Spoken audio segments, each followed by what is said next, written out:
Alright, so we're doing this, What's His Face song, Jonathan Coulton. This is one I might teach again because it's got some cool chord voicings in it. So I know that hearing the rhythms in your head isn't an issue. What I'm going for when I want you to do these repetitive, go over the rhythm is really to develop like a core sense of I can play the shit out of this rhythm, as opposed to I've got it down and conceptualized. So ideally, we're going down, down, down, down, up, and this would be the time to focus on what we're trying to do with our instrument. We don't want to hear. We want to hear. Wider range of motion. And A minor is a chord where you can play thumb defense. That's what I'm doing here. I'm going. So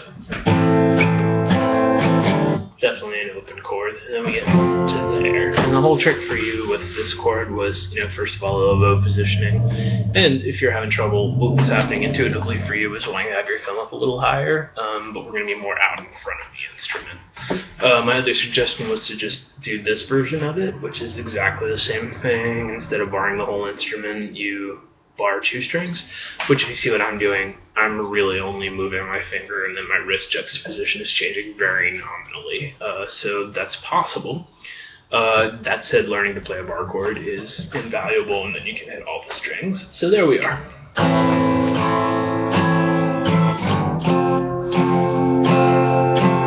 Section. But, like I'm saying, I'm going to trust you to follow the process I've outlined. You're going to be really good at going.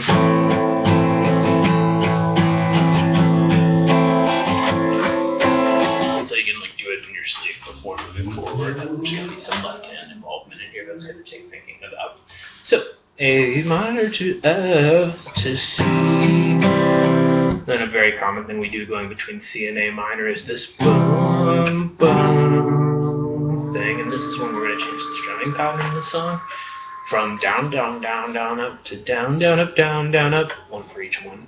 1, 2, and 3, 4. And it's really only something this way. Sound good in a, Radiohead song or something, or if you immediately resemble it, that's the thing we're going. I'm on my way to A minor, C and A minor, really similar chords. There's actually one finger that moves going between them, if you haven't had them back to back in a song yet. Cool. So, there's our first 4 chords, and I'll just do 4 chords at a time.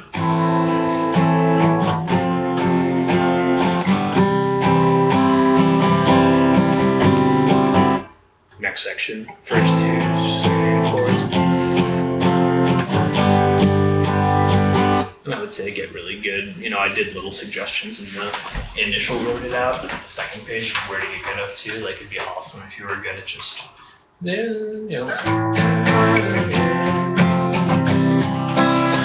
stop, do it again, boring, and as much like that'll feel like I really want to resolve that sonically and get on to the fun part.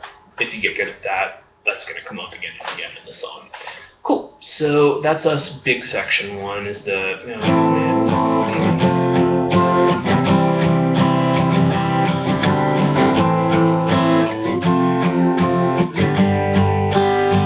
Then we get this, which has the same right hand pattern as when we went, which is down, down, up, down, down, up. Cool. So what we did during the lesson was, freed up your middle finger and then looked at like putting it where it would go for C or A minor 7. That's literally A minor 7 if you encountered that chord. Cool. So maybe just try going, just to get a feel for what you're doing. But that's us. Down, down, up, down, down, up. Of course, there's no second strum here, or it wouldn't be a hammer on. So. And I definitely put a pause in between it first. Cool, so there we are. Second 4 chords. Excuse me.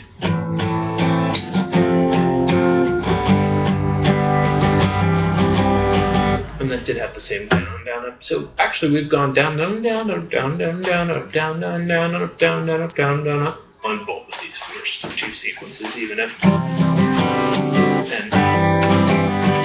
sound considerably different, and that'd just be awesome at up till there before you move on. And we get this F diminished chord, which is a very cool choice on his part.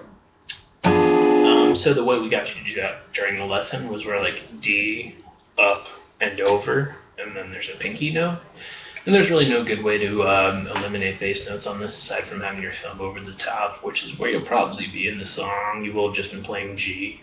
So yeah, bing. If you get an A string in there, it's not going to sound like the worst thing ever, but if you get an E in there also, well, cool. And he stays on that chord for a decent amount of time, 2 strumming patterns. So we get A minor, and then that same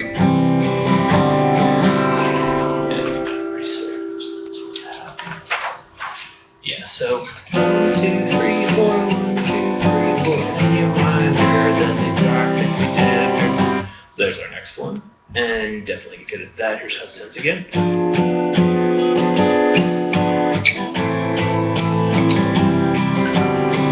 Section, and then that'll find you in this position. At which point you want to just look at the minimum amount of position change that's required to fret this thumb bass note. It'll be intuitive to be like, fuck up, this is going to be difficult, womp, but you can really just move it 1 knuckle probably. So, try with D just for the hell of it, but D7 is the chord we're playing here. Also, if you just totally play D7, it would sound fine. So up to you, either one's cool. And when you're playing D7 or any D chord, as long as you just did 1 extra string, it always sounds fine. A is a note in a D chord, but E is pretty muddy. So there we go.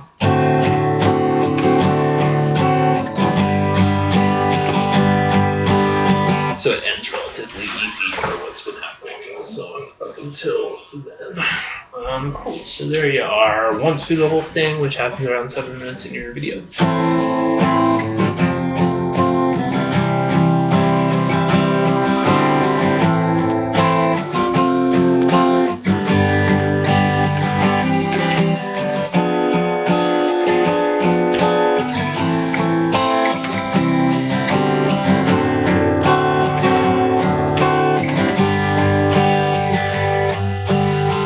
Then knowing rock and roll, presumably, it goes right back to the beginning. Cool. So there you are. And that's absolutely